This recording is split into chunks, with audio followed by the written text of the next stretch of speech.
military strength to take what they want. Well, that's your language, not mine. Certainly not a betrayal. As I said to our allies yesterday, we recognize the incredible commitment that has been made over many years. And no country, as the President Trump has pointed out, has made a larger commitment to the Ukrainian mission than the United States of America, north of $300 billion. So the United States has invested in stabilizing those front lines after the aggression of Russia. There is no betrayal there. There is a recognition that the whole world and the United States is invested and interested in peace, a negotiated peace. As President Trump has said, stopping the killing. And so that will require both sides recognizing things they don't want to. That's why I think the world is fortunate to have President Trump. Only he at this moment could convene the powers that be to bring peace, and that's a welcome sign. My job as the defense secretary, working alongside NATO, is to ensure that the defense capabilities of this alliance are as strong and robust as possible to deter any future aggression on the continent. That's our role, to be leaders in NATO, and that's what we'll continue to do. Thank you very much. Man, I'm telling you, Pete Hegseth has been an absolute breath of fresh air on the international scene.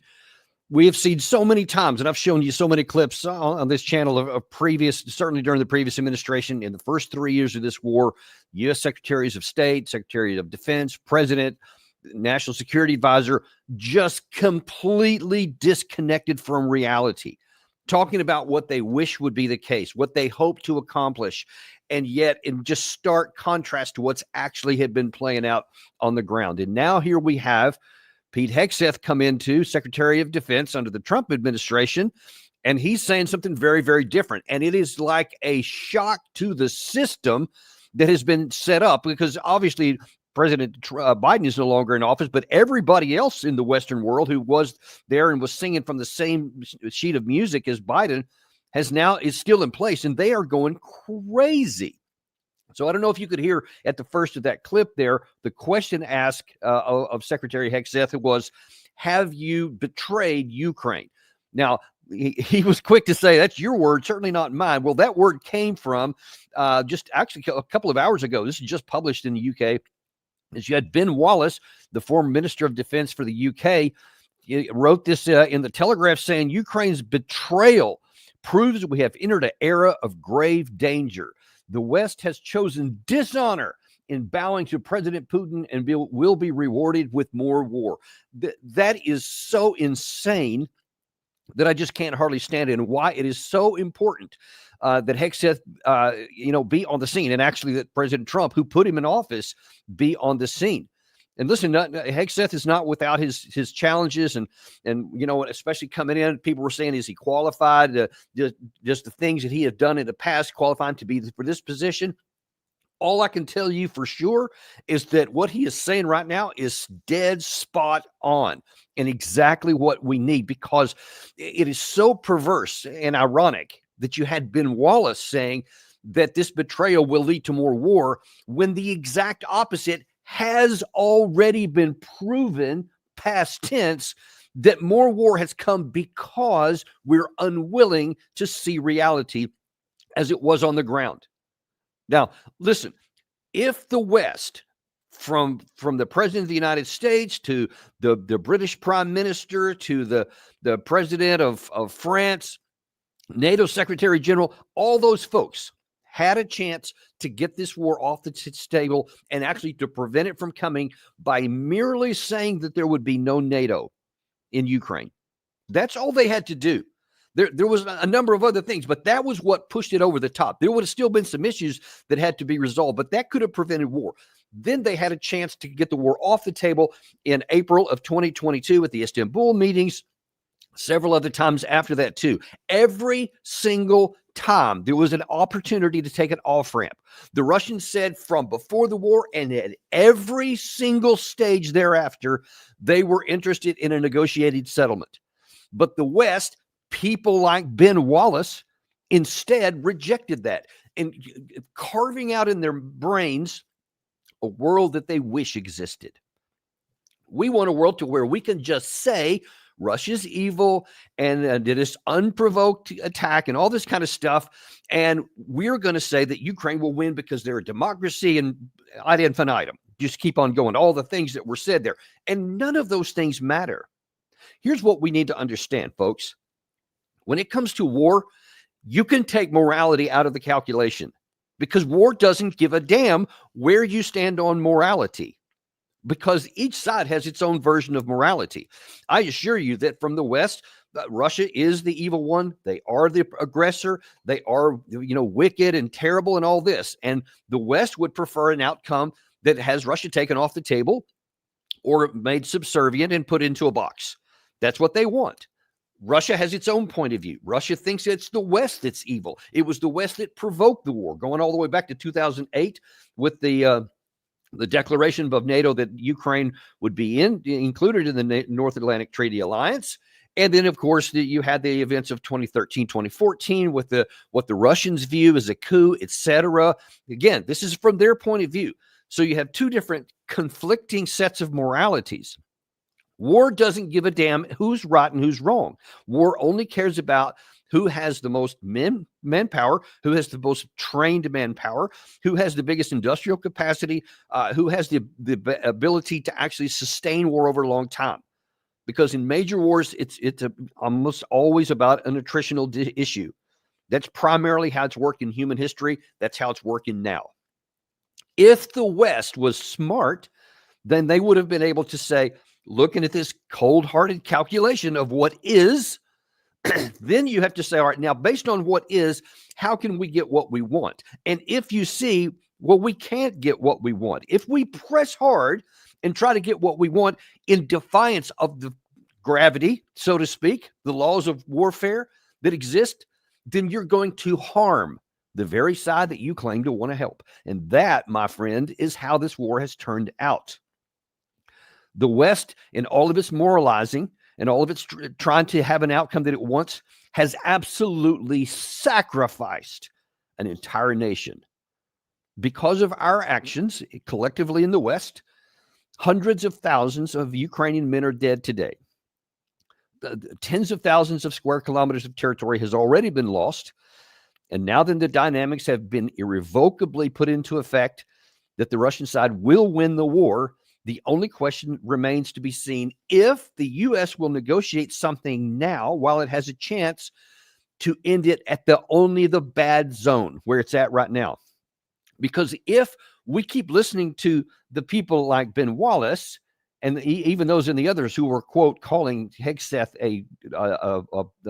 somebody who's betrayed the Ukrainian side, you're going to condemn more Ukrainian men to death, and you're going to deprive whatever is left of Ukraine to even a smaller territory.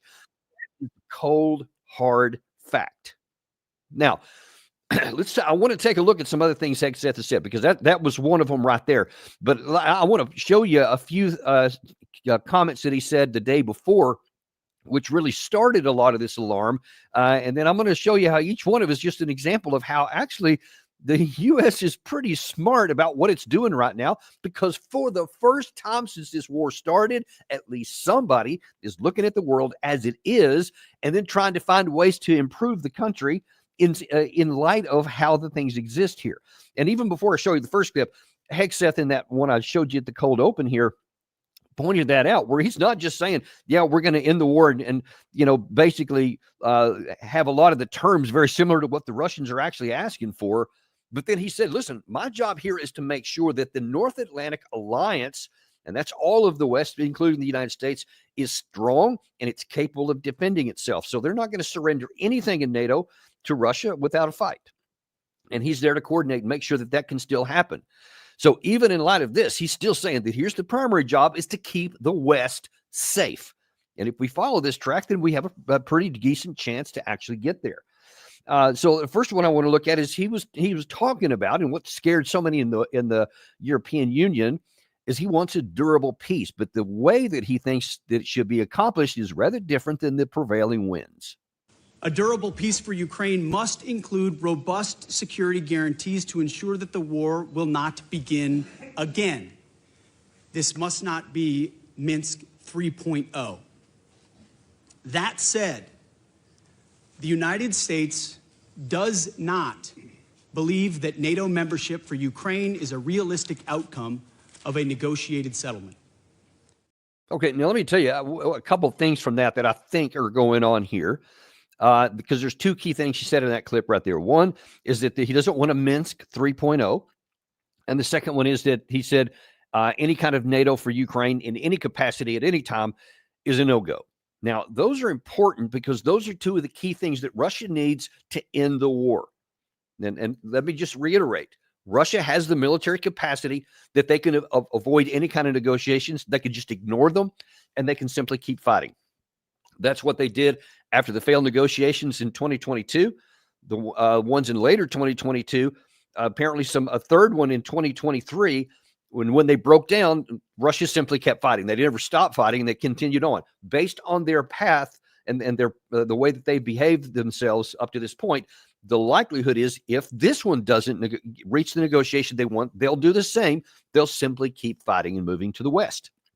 So two of the things they've said is that the Russians have also said they don't want a Minsk 3.0. And from the Russian side of it, no Minsk 3.0 means that they don't want a deal that won't be implemented with the West, something that they don't think that they can trust. And trust is a huge thing in any kind of diplomacy. And listen, this goes back to literally thousands of years of human history. That's how it works. Anytime you have a negotiated settlement between two warring sides, you have, by definition, some version of hatred on each side for the other. And nobody wants to trust the other side. So there's nothing new in that, nothing unusual that isn't a normal part of all of human history. And so each side has to have some level of trust that the other is going to abide by whatever it says, or they'll simply continue the war if they're able to do so. Russia is right now. So the Russians don't want a Minsk 3.0. Now, the West has also claimed that they don't want a future Minsk. I think even Zelensky himself has said it, but for very different reasons. Because that agreement that the West agreed to and signed and the leadership of Ukraine signed is something the most key provision from the Russian side was never even attempted. And that was a change in the Ukrainian constitution that respected the rights of the Russian-speaking population, the ethnic Russians that were in the eastern part of Ukraine, and a measure of autonomy for Luhansk and Donetsk republics. Those were never done. The Constitution was never changed. They talked about it a lot, but they literally never did it. So from the Russian side, it was the West that failed at Minsk. And of course, the West has all kinds of accusations that the Russians also didn't achieve their parts of the Minsk agreements. Whatever happened in there, we can't have a Minsk 3.0 from either direction. If the two sides are not willing to come to some kind of an acknowledgement of what reality is so that the war can end, then it's not going to. The second thing is there is, of course, no NATO. That's been the Russian mantra since 2008. They have always said that is the red line. They have never shied back from it. In December 2021, Putin declared that he would use military technical means if that NATO wasn't taken off the table. Jens Stoltenberg said it is not taken off the table. And so they went to war. Now, here's the thing. For Hegseth to come out and say, we don't think that's a realistic outcome, i.e. we're not going to do it. Trump himself has previously said this since he's been elected.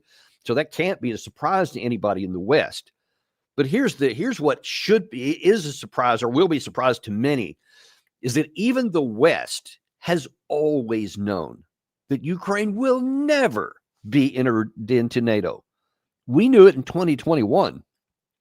All this time that Keir Starmer was talking about, not Keir Starmer at that point, Jens Stoltenberg was talking about NATO is definitely going to make an invitation to Ukraine, that Joe Biden said, NATO is inevitably going to be invited, Ukraine going to be invited in. All these different people kept saying over and over, they were going to eventually come in. It was inevitable. It was never going to happen. And they knew it. So just think about that for a second. Western countries had known they would never tolerate Ukraine coming into NATO with an Article 5 guarantee on the Russian border with the historic issues that they've had, plus all the new ones ever since 2014. That would be near suicidal to do. And they've known that. And they're not going to do it at all. And we're talking about the British, the Italians, certainly the French. They've known it. They're not going to tie their national security to the unstable and incredibly corrupt country of Ukraine. And yet they keep saying it. And of course, the Russians, they may tacitly understand what I just articulated, that they would never do it. But all they can go by is what NATO is saying. And of course, in last summer's NATO conference in Washington, it was emphatically declared that eventually Ukraine would be into NATO. It was just, I think, the inevitable, I think, was the term that they used. And it was a lie.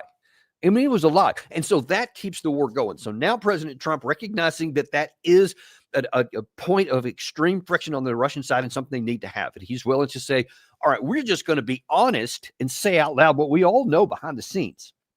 That's what should have happened a long time ago. There's no telling how many tens, hundreds of thousands of Ukrainian people could be alive right now if the Western leaders had merely acknowledged reality, but they didn't. Okay, so continuing on with what Hegseth said, there's another thing. He's talking about these security guarantees. There's another thing that is really another evidence of, depends on how you define security guarantees. Any security guarantee must be backed by capable European and non-European troops. If these troops are deployed as peacekeepers to Ukraine at any point, they should be deployed as part of a non-NATO mission, and they should not be covered under Article 5. There also must be robust international oversight of the line of contact. To be clear, as part of any security guarantee, there will not be U.S. troops deployed to Ukraine. Okay, let me tell you what I think is going on there. Hegseth said if there's going to be, international peacekeepers to monitor this ceasefire, it's got to be non-NATO. There's not going to be any Article 5, and none of them are going to be American. But hey, if you Europeans want to, go do it, have at it. What I think he's saying there is because unlike the previous one where no Minsk 3.0 and no NATO, this one is an issue about international peacekeepers that Russia has also said is non-negotiable. They said absolutely not. We won't even tolerate that. What I think that Hegseth may be setting up here is to tell very clearly all the European NATOs, you want to have a peacekeeping force? Have at it. You won't be doing it with an Article 5 guarantee, i.e., if you get into a fight with Russia, if the peace breaks down and your troops come under fire, don't call Article 5 because we're not going to answer the phone. So you'll be on your own, and there won't be any Americans on the ground here. And historically, Americans have been placed in lots of places as a tripwire so that if any attack ever comes, Americans get killed and we're automatically in the conflict. So now let me just ask you, how realistic, how enthusiastic do you think the European Union is going to be? French troops, German troops, Italian troops, Hungarian troops. How excited do you think any of those folks are going to be to go into an area where they're just right across a line from Russian troops, and the knowledge that if something happens and they end up attacking, or that fire breaks out and they end up shooting each other, that no Uncle Sam is going to be over their shoulder? Now, I'm guessing that this is a way for the United States to set the stage for the Trump team to say, hey, that's not going to happen either. There's not going to be any international peacekeepers. We're not going to do it. And if we're not going to do it and not going to give you any security guarantees, I'm guessing not one other NATO member or European Union member is going to unilaterally send its troops there to potentially die. Imagine how that's going to play out in their domestic audiences as well. Because, you've seen the recent tide has definitely been a big change in all the European elections towards more conservative, towards more nationalistic views. They don't want any external wars. The last thing that almost any of these countries want, at least of these political persuasion, is any kind of conflict with Russia. They want it off the table so that they can be secure and not have to worry about any attack coming from Russia. And the last thing they're going to want to do is to spend more of their national treasure on supporting a corrupt regime and on sending their troops that could get them sucked into a war without the backing of the United States. So my guess is that this is just the administration's attempt to say, that ain't going to be on the table either. That's not going to be part of any negotiated settlement unless you want to step up. And we know, I think, or properly calculate that the chances are pretty low that any nation will want to do that. And if they do, then that's up to them. They can work that out with Ukraine, and then they'll be on the hook for whatever happens after that. Pretty low chance that anybody in Europe is going to try to take that kind of a risk, or that their domestic population would allow them to do so. But we'll wait and see how that works out. But we now know, authoritatively, U.S. troops won't be part of that calculation. One of the other things here is Hegseth, I think, also sets out here's what's coming for even aside from whatever happens with the Russia-Ukraine war. We understand that there's going to be some new rules going forward in all of Europe. Safeguarding European security must be an imperative for European members of NATO. As part of this, Europe must provide the overwhelming share of future lethal and non-lethal aid to Ukraine.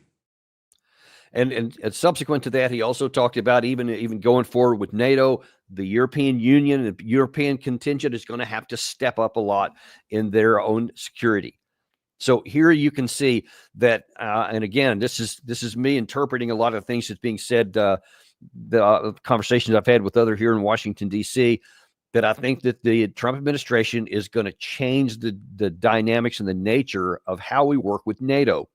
And I think it's something that is long overdue. I think that it's something we should have done years ago because, again, the conditions on the ground support it.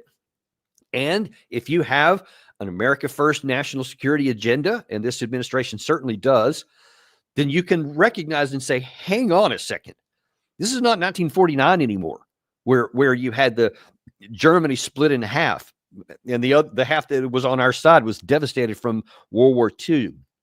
Didn't have an economy, and much of the rubble was still, they were still digging out from under it, and everybody's economy had been badly harmed, et cetera. And you had this huge monolithic entity of the USSR that posed an existential threat, conventionally and nuclear, to potentially going into Europe, Western Europe, which was a threat to the United States. So it made sense for us to be with NATO and to help them at that point. Not anymore. Now then you have all these leading economies. Obviously, Germany is a big one. The UK, France. I mean, all these countries are now obviously fully, everything from World War II is in another generation. So that's long since passed. Every nation has the opportunity and the responsibility to provide its own national security. There should be no expectation. No one should have any expectation that the United States of America will, into perpetuity, forever, provide the security for all of these other nations when they can do it for themselves. In 1949, it made sense for the United States to join with like-minded nations against a very powerful, monolithic threat. There was an attempt by the communist bloc and the communist mindset to conquer other territory, and they definitely had the capacity to do so. It was not an empty threat. That is not the case with Russia today. It is a shell. Even now, even after it's significantly increased its power since 2022, it is still not a shell of what the USSR was at its height, especially in 1949. And on the other side, you have the European Union. Now, all the European countries that were not a shell of themselves back then, as compared to what they are today, they can provide their security. Every nation should be obligated to provide the bulk of its own national security. And in the event that even in the future, if conditions change, it might make sense again to reform something. That can be done. But what doesn't make sense is for us to say we're going to perpetually not even backstop, but provide the leading edge of security by having tens of thousands of Americans positioned on the European continent, ready to fight at a moment's notice for their other country. Now, what do you think that's going to do for each of those countries? Do you think they're going to have an incentive to say, hey, I want to have enough formations and a well-trained force and enough defense capacity to provide for the security of my own country? But I know that if I can just not spend that much money, I can spend some, whatever's the absolutely minimum necessary, because I know Uncle Sam is going to be over my shoulder to always take care of it. Actually, not even over my shoulder, on my shoulder, because they're there physically in some of these countries. You're not going to spend a lot of your money there. You will never do it. It wouldn't make any sense. If you can get free security from somebody else, why do it? Spend it on your own domestic issues. Well, listen, those days should be over, and no one should be embarrassed about this in the United States. If anything, it's time for the Western European nations to say, hey, it's time to just reestablish yourself as historically every nation on earth should provide for its own national security. And that doesn't just mean have a huge military. It means adjusting your foreign policy to be copacetic with your neighbors so that they don't have any interest in having a war with you It's not just about how big your army is. It's about how you conduct relations with your neighbors. So there are so many more ways to ensure your security guarantees for the future than just how big your military is. And I think that the Trump administration is getting ready to say, all right, going forward, even after this issue with the Russia-Ukraine war has been resolved, to say now I think it's time for the United States to take a backstop to what the European Union is doing, not to withdraw, not to end NATO, but to take a back seat and to say, hey, we'll support you in the event that an unexpected war does come out. Even if I think that the chances are very low or would be low, things always happen. Conditions always come out of nowhere sometimes, and you never know how it's going to work out. So it's still possible. And so let's have a capacity to do that. You see Secretary Hegseth is there right now to do those very things, to work issues with coordination with NATO to make sure that the alliance is still strong. We can do that going forward. But I think that they're signaling, the administration is, that everybody in Europe needs to understand we're going to start taking a behind-the-scenes deal. We're going to be the guy that's behind you if something happens. We're no longer going to be at the tip of the spear forever. It's long overdue, and I think that that's what we're going to find out is going to be the case. Now, the last thing I want to talk about here is just to show you, and I'm just going to show you a couple of things here, but I mentioned at the top that, Ben Wallace, the former British Secretary of Defense, Minister of Defense, has just shown that they don't understand how anything is working. This is why he is making this comment that, what Hegseth is doing is a betrayal, as opposed to what it really is on the ground is a recognition of actual reality. And the West has been so disconnected from reality that many people just don't seem to acknowledge or recognize ground truth reality. And this has been going on for a long time. Here is one of the worst examples, other than Joe Biden at the beginning. Here's Boris Johnson in May of 2022, so just a few months into the war, and he makes this really emotional plea by Boris Johnson is going to be on his television screen in the Ukrainian parliament building, and he's addressing their legislators. And in this moment of uncertainty and continuing fear and doubt about the future, I have one message for you today. Ukraine will win.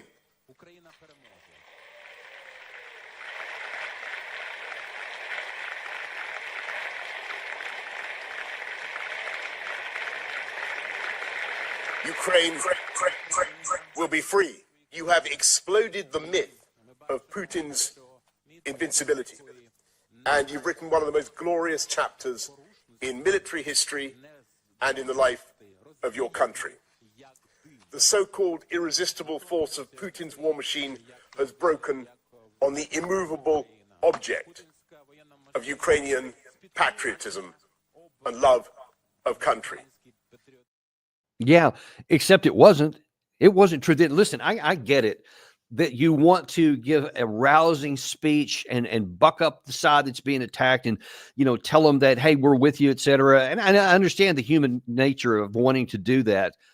Because for a fact, no matter what actually happened before 2022, Russia did invade. They did attack, and I've done a show on how there were alternatives for Russia. They didn't have to use force at that time. It's not like they were literally forced into doing it.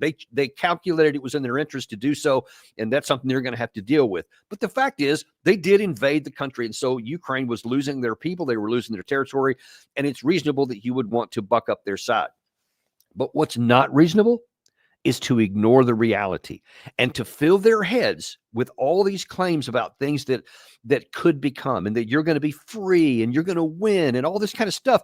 And listen, I was writing before the war started that the Ukraine side is not going to win. And I said many times, here's how you can prevent war.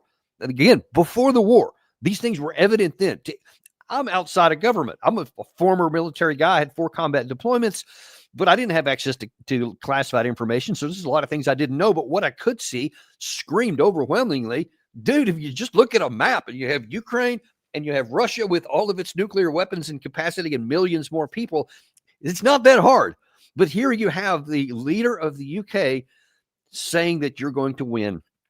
And it was never going to be true. Even after the war started, I kept saying, you need to have a negotiated settlement now while you've only lost a little bit, because every time you wait, every time you get rid of an opportunity and ignore a possibility to have a negotiated settlement, the next time it comes in, the conditions are going to be worse. I said that like the first year and a half of the war, and it's playing out exactly like that.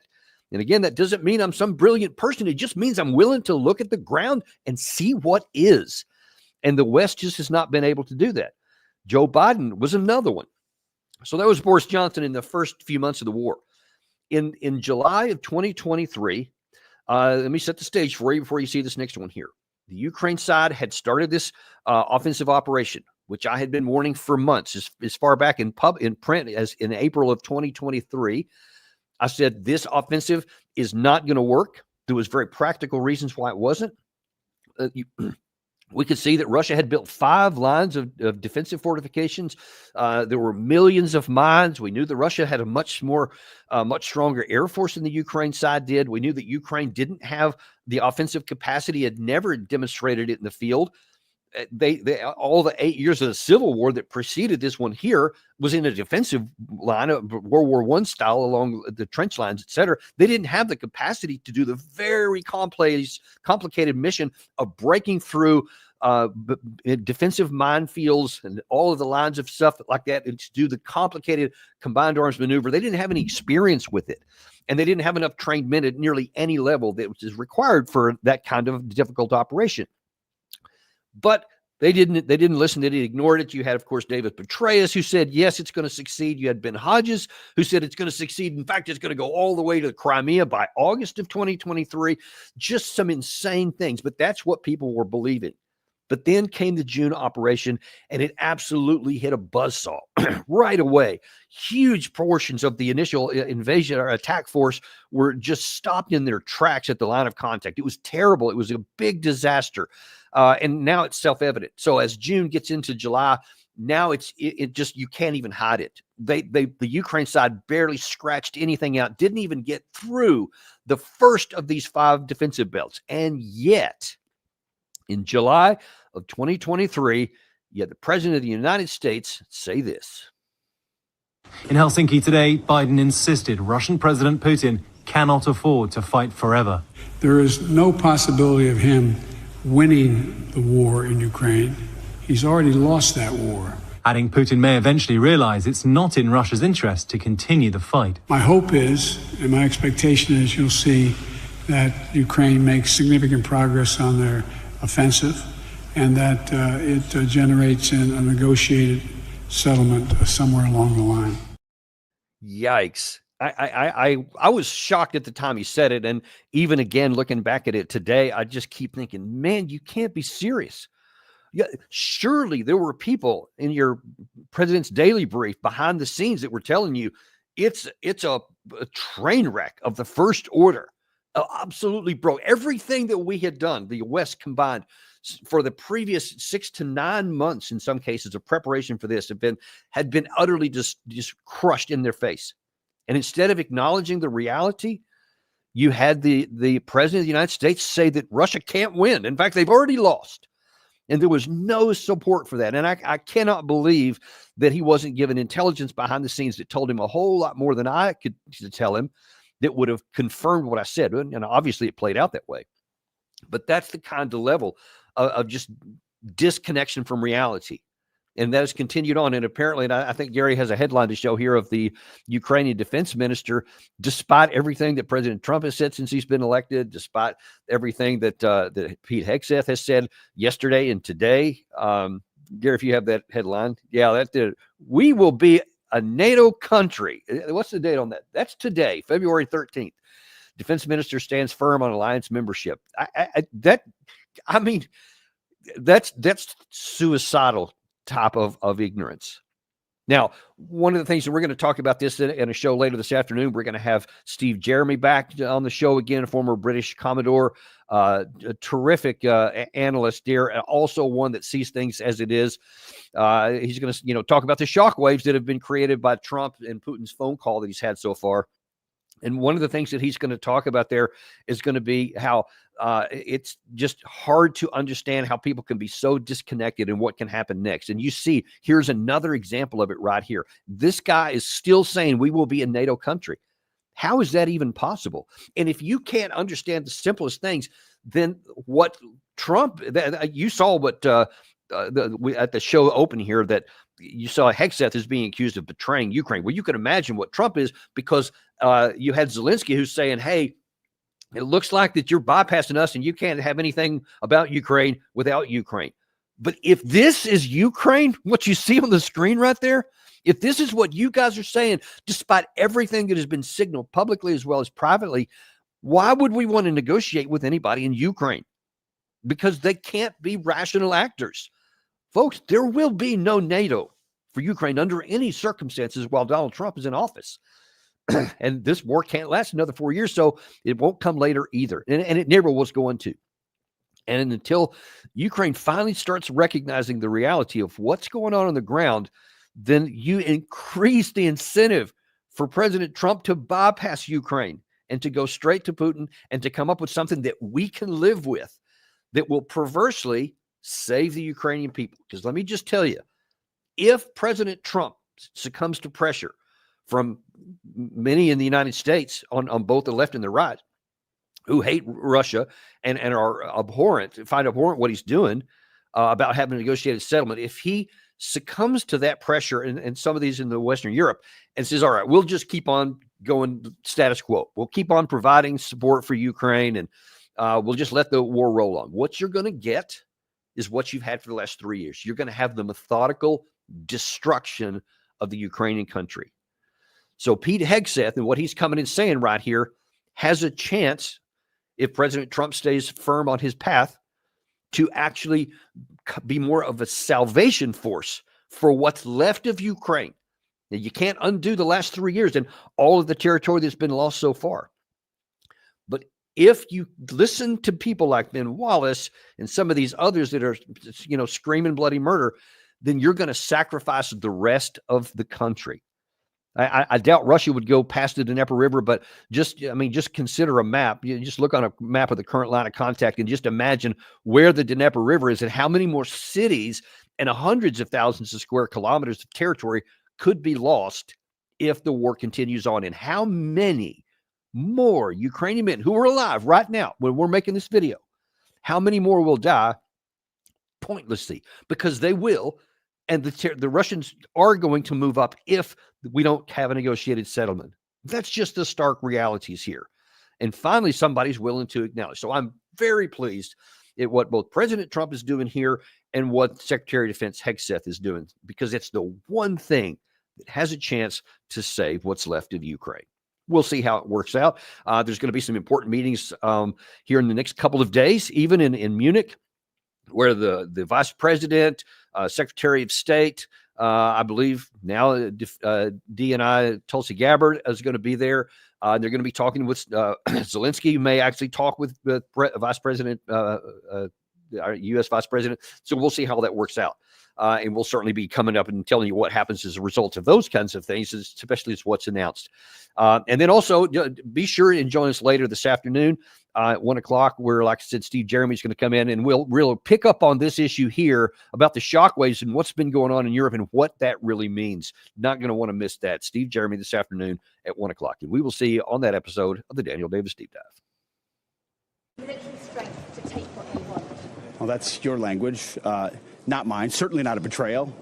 As I said to our allies yesterday, we recognize the incredible commitment that has been made over many years. And no country, as the President Trump has pointed out, has made a larger commitment to the Ukrainian mission than the United States of America, north of $300 billion. So the United States has invested in stabilizing those front lines after the aggression of Russia. There is no betrayal there. There is a recognition that the whole world and the United States is invested and interested in peace, a negotiated peace. As President Trump has said, stopping the killing. And so that will require both sides recognizing things they don't want to. That's why I think the world is fortunate to have President Trump. Only he at this moment could convene the powers that be to bring peace, and that's a welcome sign. My job as the defense secretary, working alongside NATO, is to ensure that the defense capabilities of this alliance are as strong and robust as possible to deter any future aggression on the continent. That's our role, to be leaders in NATO, and that's what we'll continue to do. Thank you very much.